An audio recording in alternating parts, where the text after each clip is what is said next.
fighting is a very selfish prospect. Francis is not holding up his end of the deal, and I don't know what the situation is. It's a glamour division with no talent. Let's just be honest. What else you got for us, George? Okay, so today PFL had another PFL Africa card with some pretty exciting knockouts, some flying knees, some question mark kicks. But one man missing from the PFL Africa event was Francis Ngannou. Don Davies was not too pleased about this, saying, and I quote, "I'm not going to hide it. I expected him. This is part of his vision, so that all those fighters out there don't have to leave the continent like he did. He worked for 2 years. I'm disappointed." What's up with this? I'll let you go. You tell me, John. Okay. Yeah, this is when you have fighters looking for contracts and they have managers and they start coming up with all these things about, well, we want, to do these things and stuff like that until they actually start to come to fruition and you don't give a shit. It's about your career. And how many times have we told everyone here, fighting is a very selfish prospect.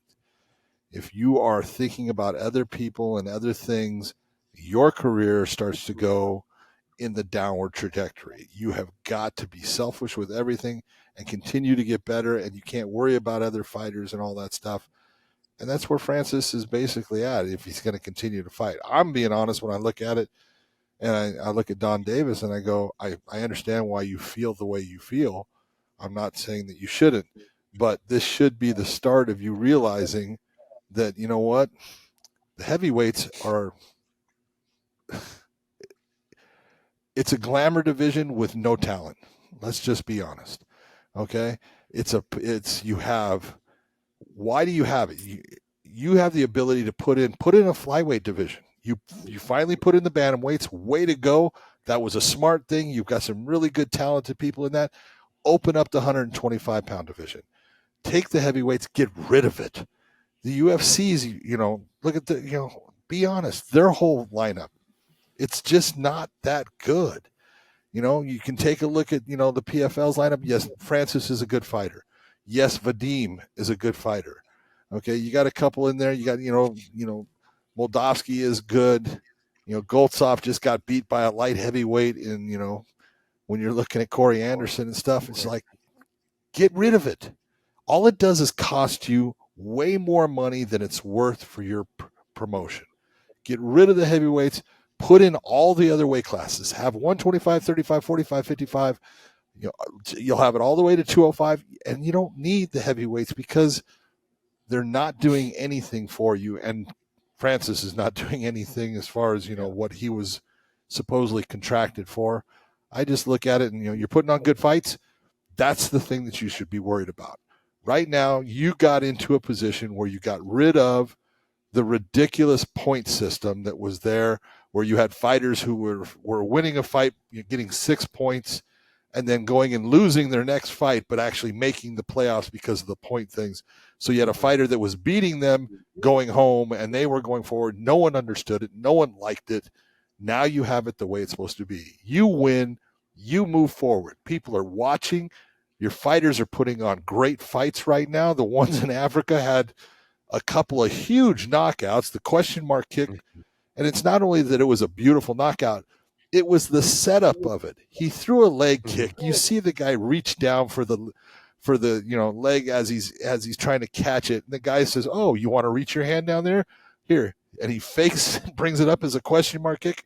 And the guy's hand is going down and boom, right in the head, knockout. That's fighting. That's intelligent fighting. And that's what you want to see. And your guys they're putting it out there for people. So I think he has all the elements to start to really have people start to get a little bit excited about what's happening with the PFL, because they have some good fighters. They really do. You just got to have them out there and get rid of the heavyweights. Yeah, I'm not quick to get rid of the heavyweights, but if you are, which I'm okay with it. I'm not quick to get rid of them, because you do have Nemkov, you've got Moldavsky, you've got Corey Anderson. Corey's a light heavyweight. You got Problema. I think Corey's fine with fighting heavyweights. Like, none of these guys can wrestle. Well, I'm not saying Corey's fine with fighting anywhere, but he's a light heavyweight. Yeah, I get that, but I'm saying, like, you can keep him there. You can have him go back down to 205. They're just not fighting him enough. That's why he took the fight at heavyweight. And so if you're going to keep it, you've got guys though that can make for good fights. Francis is not holding up his end of the deal, and I don't know what the situation is. I'm not going to speculate on it, but I do know that there's been complaints that he's not holding up his end of the deal and not showing up to the PFL Africa. Oof. I mean, like, you pushed for it. You wanted this. These are the things that you were talking about.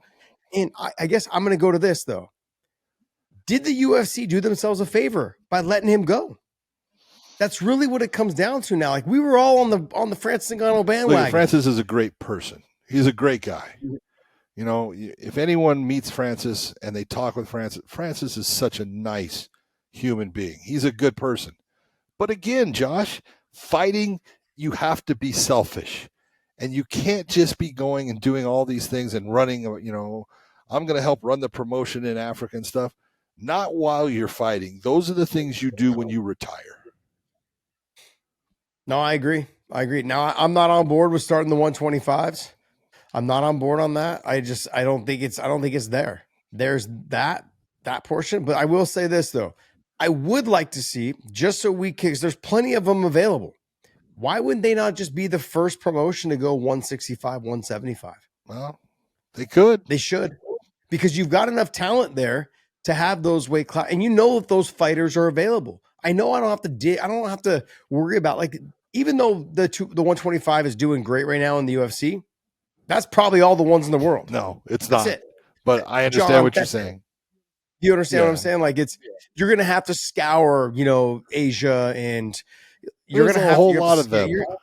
There, I know there is, John, but you're going to have to find the ones that can really resonate and fight. And also, we've talked about this before. They have the willingness to speak English. That's true. And you've got to put the work in. All these conversations with Habib over the years, and how some of the guys don't like to do interviews until their English got better. You know, whether it's Usman, whether it was Umar, whatever it was. Hey, if you can't do the interview in English, like, you know, like, you probably should just not do it. Or, like, you know, you talk to a Russian media source and then they translate it for you into English and put your interview out. But that's hard to bring over 125 pounders from Asia or from other countries that they don't speak English. That's the marketing of it all. You know, as a promotion, you got to be careful where you spend your money, especially if you're the PFL right now. Hold on. Think of the difference between the cost of a heavyweight compared to the cost of a flyweight. I would agree with you 1,000%. I can get freaking 10 flyweights for the cost of one freaking heavyweight. Yeah, 100% is true. But I could also, like I said, not bring in flyweights and get rid of heavyweights, save myself a ton of money, and bring in guys where there's plethora of 155 and 165. And also those guys I think the bringing in of the 165 and 75 and utilizing those weight classes would be an incredibly smart move. Yeah, because, I mean, on top of that, how many of those fighters that are the tweeners in the UFC will be like, fuck this, man, I can go over there and make 500,000 and fight these guys and do it. You know what I mean? Like, there's another option now available for those guys that are a little bit tweeners in the UFC as well, that are like, I'm tired of making the cut, but I'm also not big enough to fight the guys at 170.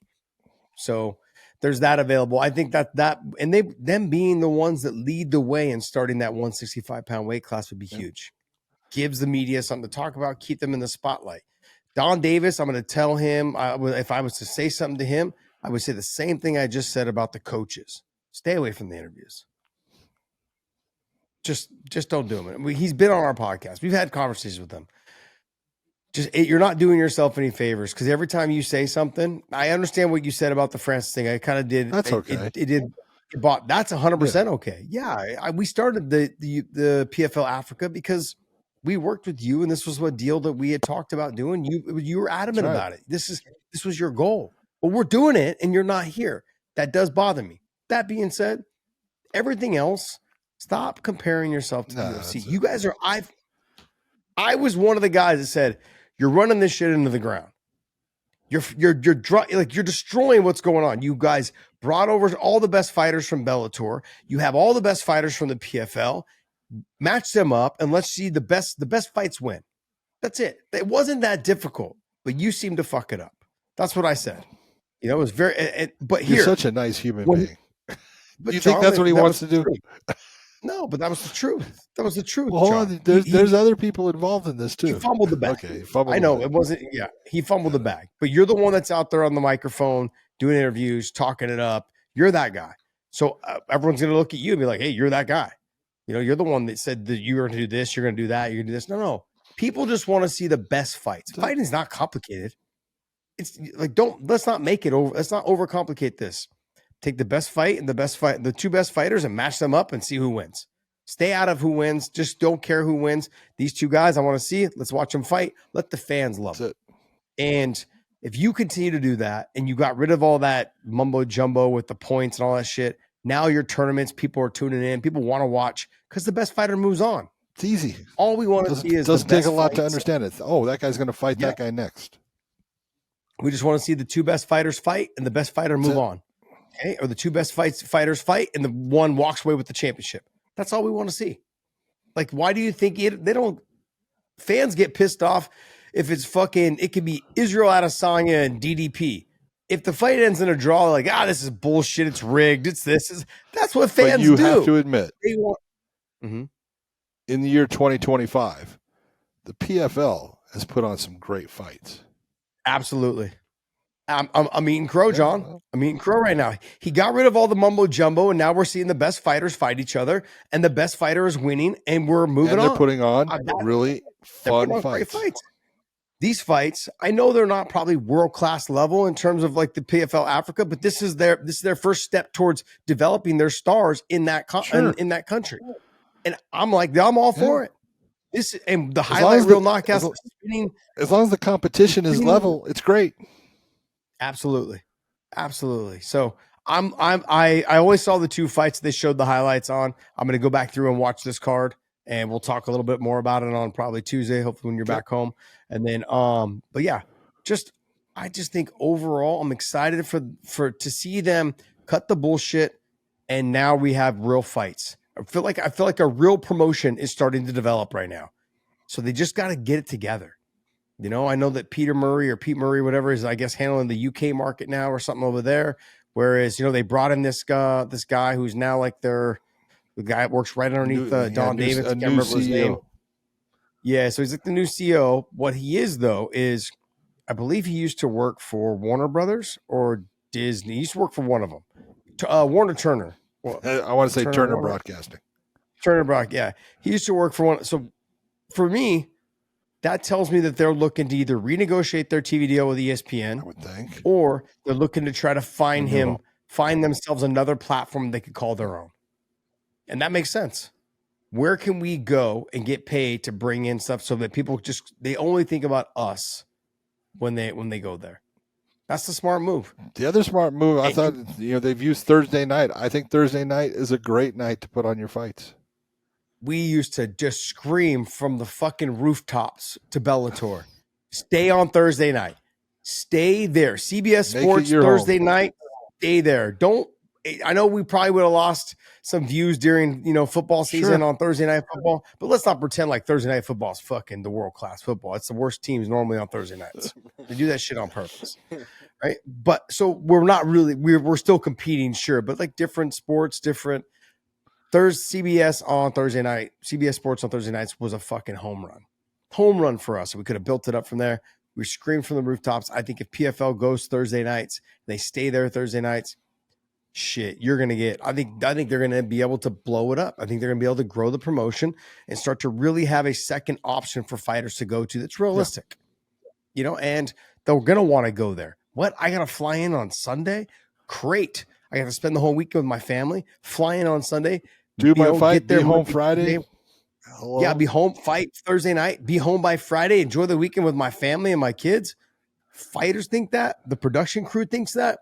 Everyone thinks that. If you do that on Thursday, I think it's a fantastic. Plus, there's nights where people don't want to go out on Thursday night sometimes. Like, I'm going to have a long weekend. I'm not going to go out tonight. It's perfect. Thursday nights are the night, man. Hopefully they keep this ball rolling because I'm eating crow right now, John. I'm eating crow. I put my foot in my mouth, a year ago, and now I'm glad that we have other options for fighters to go to. That's the most important thing. I'm happy for that. So good for the PFL. but doing a great job. I'm going to pat them on the head or pat them on the back and say, give them a little clap, golf clap, because we're not that far along yet. Just lightly. Clap. Is that what you're saying? Yeah, just slightly. But I think it's fantastic that we've seen some growth right now in the last 3 or 4 shows.